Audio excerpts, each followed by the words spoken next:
ये जगह ना किसी मूवी से उठाई गई है और ना ही कोई स्काईफाई वीडियो गेम से। ये रशिया का एक टाउन है, वोरकुटा, और इस बर्फ से ढके शहर में 2 लाख लोग रहते हैं। वोरकुटा का हर एक कोना यही चिल्लाता है कि यहाँ मत रहो। ये वो शहर है जहाँ पहुँचना ही बहुत मुश्किल है। वोरकुटा आर्कटिक सर्कल से 100 माइल्स दूर यूरोप के सबसे ईस्टर्न मोस्ट टाउन में लोकेटेड है। वहाँ आने जाने के लिए कोई रोड नहीं है। वोरकुटा तक पहुँचने के लिए सिर्फ 2 ही तरीके हैं, 40 घंटे की ट्रेन की राइड या 2-3 हफ्तों में 1-2 बार फ्लाइट्स, वो भी तब जब वहाँ कोई बर्फीला तूफान ना आया हो। विंटर्स के दौरान यहाँ का टेम्परेचर -58 डिग्रीज फ़ारेनहाइट तक गिर जाता है। पर ऐसी सिटी एग्जिस्ट ही क्यों करती है? कौन इंसान वहाँ जाना चाहेगा? ऐसे लोग जिनके पास वहाँ जाने के अलावा कोई चॉइस ही नहीं है, प्रिजनर्स। वोरकुटा एक टाइम पे सोवियत यूनियन का एक लेबर कैंप हुआ करता था। इस सब के बावजूद 1970s और 80s में हजारों लोग खुशी खुशी वोरकुटा जैसी जगह पे सेटल होने के लिए चले जाते थे। इसका सिर्फ एक ही रीज़न था, सोवियत यूनियन की सोशल वेलफेयर पॉलिसी। वैसे तो इस पॉलिसी के अंदर रिटायरमेंट एज काफ़ी कम सेट की गई थी, जैसे विमेन के लिए सिर्फ 55 ईयर्स और मेन के लिए 60 ईयर्स। कुछ कंडीशंस पे तो आप और भी जल्दी रिटायर हो सकते थे और पेंशन भी ज़्यादा मिल सकती थी। कंडीशन ये थी कि अगर आप एक माइन वर्कर हो, और इससे भी बेहतर अगर ये mine in the middle of nowhere हो। ऐसी प्लेस रशियंस के लिए वोरकुटा थी। यंग रशियंस आर्कटिक के लिए निकल पड़ते थे, कुछ साल वहाँ हार्ड लेबर करते थे, फिर जल्दी रिटायर हो जाते थे। पर ये सब 1991 में क्रिसमस के दिन ख़त्म हो गया, जब सोवियत यूनियन कोलैप्स हो गई थी। सोवियत यूनियन के कोलैप्स का मतलब था इस पूरे इकोनॉमिक मॉडल का कोलैप्स हो जाना, जिन पे वोरकुटा जैसे डिफिकल्ट टाउन्स बेस्ड थे। एज अ रिजल्ट इनका एंड काफ़ी ट्रैजिक था। ये माइंस, फैक्ट्रीज और पावर प्लांट्स सभी डूब गए। सोवियत यूनियन के कोलैप्स के बाद बैंकरप्सी एक कॉमन सिनारियो बन गया। इसकी वजह से लोगों की जॉब्स छिन गई, पॉवर्टी, क्राइम और मास माइग्रेशन आउट ऑफ कंट्रोल चली गई। 1998 से लेकर 2000 के बीच में वोरकुटा के 1/4 लोग शहर छोड़कर चले गए।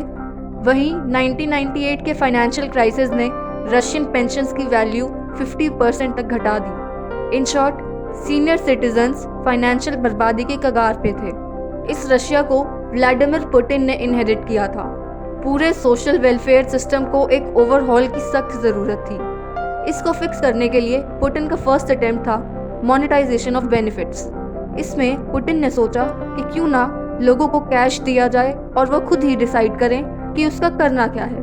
पर गवर्नमेंट इस प्लान को लोगों तक अच्छे से कम्युनिकेट करने में फेल रही। डाउन विद पुतिन और पुराने सोवियत यूनियन के फ्लैग्स लेकर पूरी रशिया प्रोटेस्ट के लिए सड़कों पर उतर गई। रशियंस के हिसाब से ये चेंज इन पॉलिसी उनके सालों के हार्ड लेबर और नेशनल सर्विस की इंसल्ट थी। पुतिन के लिए ये मैसेज लाउड और क्लियर था, पेंशन्स को हाथ तक नहीं लगाना। पेंशनर्स पुतिन की पार्टी यूनाइटेड रशिया के लिए एक क्रिटिकल बेस सपोर्ट बना।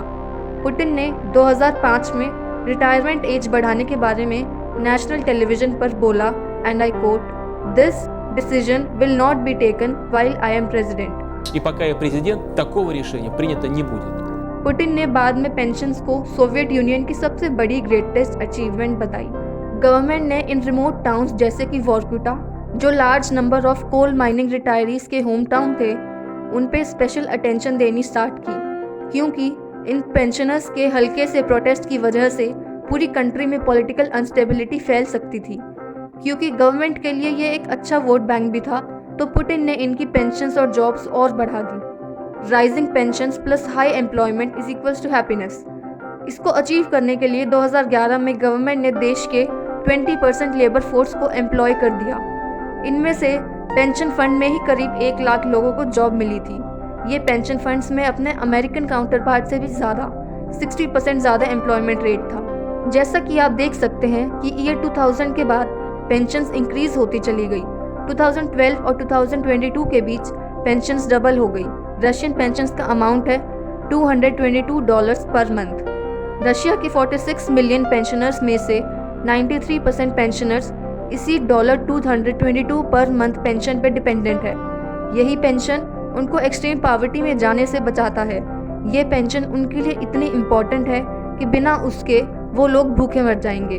और ये रिटायरीज कंट्री के 1/3 पॉपुलेशन बनाते हैं। एक ये भी सॉलिड रीज़न है पुतिन की रशिया में पॉपुलैरिटी का। पर सरफेस पे जो चीज़ें इतनी अच्छी दिख रही थी उतनी वो थी नहीं। पेंशन का ये फंडा है कि इसमें एक लार्ज लोगों का ग्रुप एक जाइंट पूल में अपने पैसे इन्वेस्ट करता है और वहीं एक दूसरा ग्रुप उस पूल से पैसे विड्रॉ करता है। इन सिंपल वर्ड्स, जो लोग इस पूल में पैसे इन्वेस्ट करते हैं और जो विड्रॉ करते हैं उनका नंबर बैलेंस्ड होना चाहिए। अब प्रॉब्लम ये आई कि रशियन पॉपुलेशन ओल्ड होती जा रही थी। रशियन पॉपुलेशन एक एजेड पॉपुलेशन है, यानी कि जहाँ रिटायर होने वाले लोग जॉब करने वाले लोगों से कई ज़्यादा हैं। सोवियत यूनियन के कोलैप्स होने से पहले नंबर ऑफ रेसिपिएंट्स काफ़ी कम थे। और ये चार्ट 1991 से 2021 तक के पेंशन फंड का है। 1991 के बाद रशिया में बर्थ रेट कम होता गया और नंबर ऑफ पेंशन रेसिपिएंट्स बढ़ते गए। प्रॉब्लम साफ विजिबल है कि पेंशन फंड में गवर्नमेंट के पास बढ़ते हुए पेंशन रिसीवर्स को देने के लिए पैसे ही नहीं थे। इस सिचुएशन को सुधारने के लिए पुतिन ने एक ऐसा स्टेप उठाया जो उसने 13 साल पहले टेलीविज़न पर ना करने का प्रॉमिस किया था। पुतिन ने रिटायरमेंट एज ही बढ़ा दी। ऑब्वियसली रशियन जनता को ये डिसीजन बिल्कुल भी पसंद नहीं आया। इसकी वजह से पुतिन की पॉपुलैरिटी में 15% ड्रॉप आया। 2014 में जब पुतिन ने क्राइमिया को अपने अंडर किया था तब पुतिन ने अपना most of the public support खो दिया था। इस सब का पब्लिक बैकलैश इतना इंटेंस था। To make matters worse, 2020 pandemic ने और रशियन यूक्रेन वॉर ने रशियन हेल्थ केयर और इकोनॉमिक सिस्टम जो पहले से ही खराब कंडीशन में था उसको और ज़्यादा खराब कर दिया।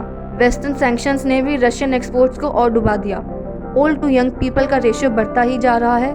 आज नहीं तो कल पुतिन को ये रियलिटी भी फेस करनी पड़ेगी और पेंशन से रिलेटेड और स्ट्रिक्ट स्टेप्स उठाने पड़ेंगे। Election fraud, a failing education system, high corruption, rising inflation. इतना ही नहीं, अगर पेंशन का सिस्टम खत्म कर दिया जाए तो पूरा रशियन सोशल सिस्टम कोलैप्स हो जाएगा। पेंशन रशिया के लिए इतना ज़्यादा इम्पोर्टेंट है। अब ये देखना बाकी है पुतिन इन सब प्रॉब्लम्स को कैसे सॉल्व करते हैं। चैलेंजेस की बड़े हैं।